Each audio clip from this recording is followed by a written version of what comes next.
কর্তৃত্ববাদী রাজনীতি দূর করতে এবং ফ্যাসিজম যাতে মাথাচাড়া দিয়ে উঠতে না পারে সেজন্য সব রাজনৈতিক দলকে ঐক্যবদ্ধ থাকতে হবে বলে মন্তব্য করেছেন মায়ের ডাকের প্রধান সমন্বয়ক ও ঢাকা ১৪ আসনে বিএনপির এমপি প্রার্থী সানজিদা ইসলাম তুলি।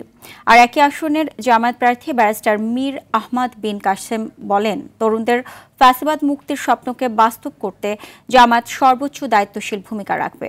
রোববার রাজধানীর বিএফডিসিতে ডিবেট ফর ডেমোক্রেসি আয়োজিত টেকসই গণতন্ত্রের জন্য ফ্যাসিবাদ বিরোধী রাজনৈতিক দলগুলোর ঐক্যমত নিয়ে ছায়া সংসদে এসব কথা বলেন তারা। সংগঠনটির প্রেসিডেন্ট হাসান আহমেদ চৌধুরী কিরণ বলেন, প্রধান উপদেষ্টার ভাষণে নির্বাচন নিয়ে অনিশ্চয়তা কেটে গেছে।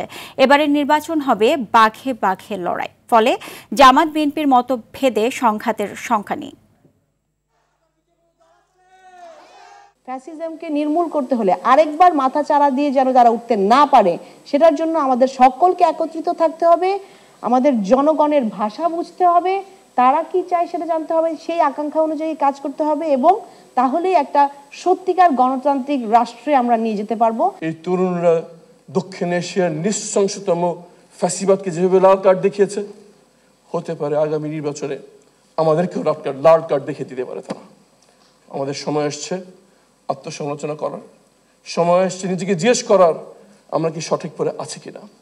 এবারে জাতীয় নির্বাচনে কোনোভাবে বাঘে সিংহে লড়াই হবে না, বিনা ভোটের কোনো নির্বাচন এবার হবে না, এবারে দিনের ভোট রাতে হবে না, এবারে আমি আর দাবির নির্বাচন কোনোভাবে হবার কোনো সুযোগ নেই।